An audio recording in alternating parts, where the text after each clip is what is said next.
और कथा तन्मयता से सुनना चाहिए। ऐसा नहीं कि यहाँ व्यास जी कथा कर रहे हैं और आप फोन को लेकर के महाराज रील देख रहे हैं, तो उस कथा सुनने से कोई लाभ नहीं है। कथा ऐसे सुनिए जो आपके भीतर में उतर जाए। कथा ऐसे मत सुनिए कि एक कान से सुनिए और एक कान से निकाल दीजिए। औपचारिकता मत करने के लिए हम आइए यहाँ पर तो कथा के एक एक रस को पान करिए, तब कथा सुनने का आपको लाभ प्राप्त होगा, नहीं तो आपको लाभ मिलने वाला नहीं है। जैसे कथा प्रारंभ हुई, महात्माओं ने कह दिया सदाशिव्या सदाशिव्या श्रीमद्भागवती कथा यस्य श्रवणमात्रेण हरिश्चित्तं समाश्रयेत। ये कथा एक बार सुनने की बात नहीं कही गई। सदाशिव्या सदाशिव्या आज यहाँ मिल रही है कथा सुनने के लिए, तो यहाँ 1 नवंबर से लेकर 7 नवंबर तक आप सुनिए कथा, नियम पूर्वक सुनिए। और 7 नवंबर के बाद यदि कहीं दूर और कहीं कथा प्रारंभ हो तो वहां सुनिए। बोले महाराज कब तक सुने? बोले यस्य श्रवण मात्रेण हरिश्चित्तं समाश्रयेत, जब तक भगवान आपके चित्त में आके ना विराजमान हो जाए। जब भगवान की कथा को सुनने के लिए हम लोग उद्यत होते हैं ना, तो भगवान आकर के चित्त में विराजमान हो जाते हैं। और जैसे विराजमान होते हैं हमारे कानों में, जैसे ही हनुमान चालीसा का आवाज पड़ता है तैसे हम बेचैन होने लगते हैं। देखो हमको कथा में चलना चाहिए।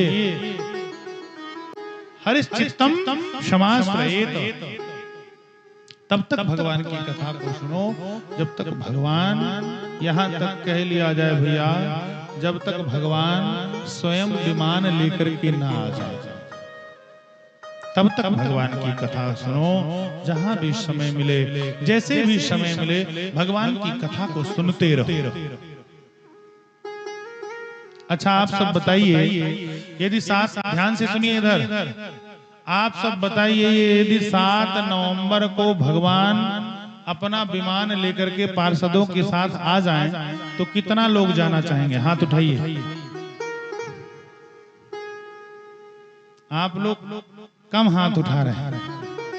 कुछ लोग मन में विचार कर रहे हैं अभी तो हमारा धान खेत में पड़ा हुआ है, अब इसको काट लें तब चलेंगे। यदि भैया भगवान स्वयं विमान लेकर के आ जाएं तो अवश्य चलना चाहिए। अभी आगे कथा में सुनने को मिलेगा। श्रोता वक्ता सब भगवान के साथ भगवान के वैकुंठ लोक को चलेंगे। एक माता जी से हमने पूछा, बुढ़ी माता जी थी, हमने कहा मैया यदि भगवान अपने विमान को लेकर के आ जाएं तो क्या सब लोग चलोगे? सब लोगों ने तो हाथ उठाया, लेकिन वो जो बुढ़ी मैया थी उन्होंने हाथ नहीं उठाया। हमने बाद में माता जी से पूछा, मैया ये बताओ आपने हाथ क्यों नहीं उठाया?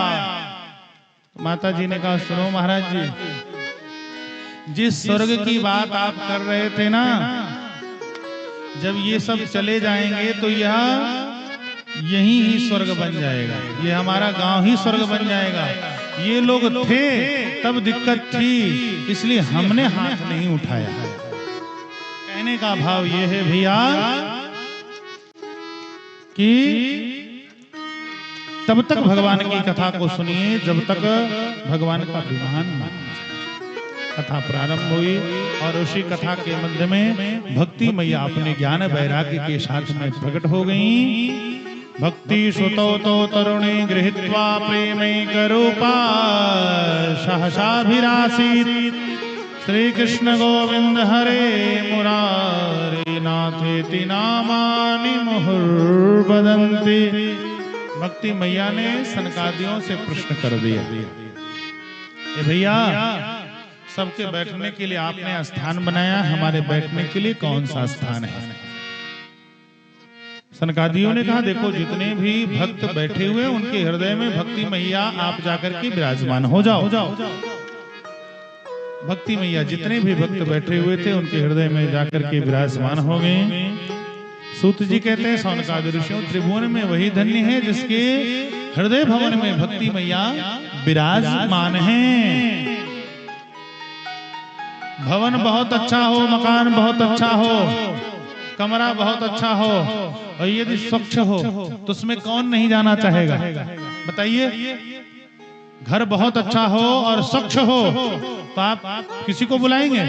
फट से जाएंगे और कमरे में बढ़िया लेटेंगे और एसी का रिमोट खोज के चला के आराम करेंगे। और आप कहीं गए और कमरा किसी भवन में गए, किसी के घर में गए और जाते ही देखे यह कमरा पहले से ही फुल है तो आप उसमें जाना चाहेंगे? कहेंगे पहले से फुल है, इसमें तो बैठने का स्थान नहीं है। तो भैया हृदय में भक्ति महारानी विराजमान हो तो भगवान उस हृदय भवन में तुरंत आना चाहते हैं। भक्ति मैया सब भक्तों के हृदय में बैठ गई। नारद जी ने प्रश्न किया कि देखो क्या ज्ञान और वैराग्य की ही मूर्छित अवस्था कि और किसी की कुछ दुख पीड़ा की निवृत्ति हो सकती है? तो सनत कुमारों ने कहा भैया आपको मैं बताऊं तो कितना बड़ा पाप क्यों न किया हो कोई, क्रोधाग्नि दग्धा कुटिलश्च कामिना सप्ताह यज्ञेन कलौ पुनन्ति ते। कोई बहुत बड़ा पाप किया हो। कौन कौन सा पाप?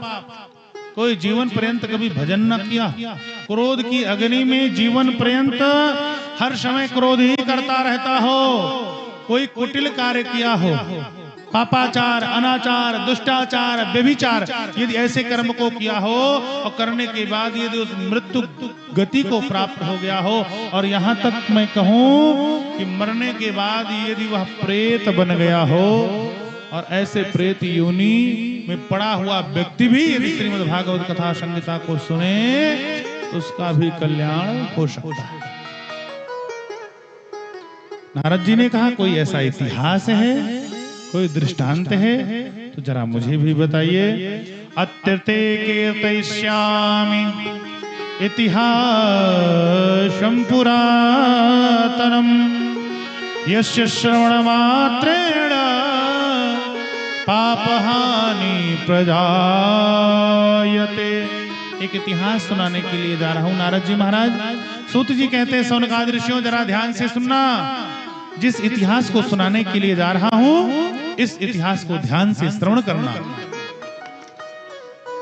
एक तुंगभद्रा नदी के किनारे एक पंडित जी थे, द्वितीय भास्कर के समान विद्वान।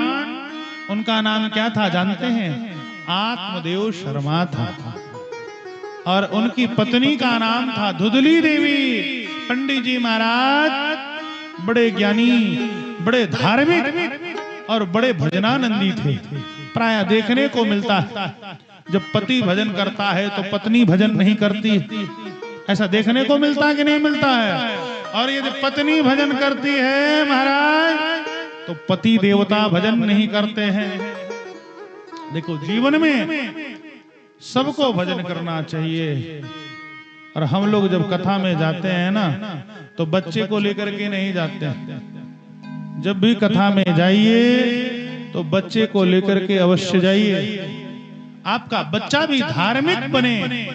ऐसा नहीं है कि आपका बच्चा भले प्रसाद के बहाने से आवे, भले वो खेलने के बहाने से आवे, लेकिन कथा में जब आइए तो अपने बच्चे को अवश्य लेकर के आइए। और कहीं ऐसा ना हो कि जब आपका बच्चा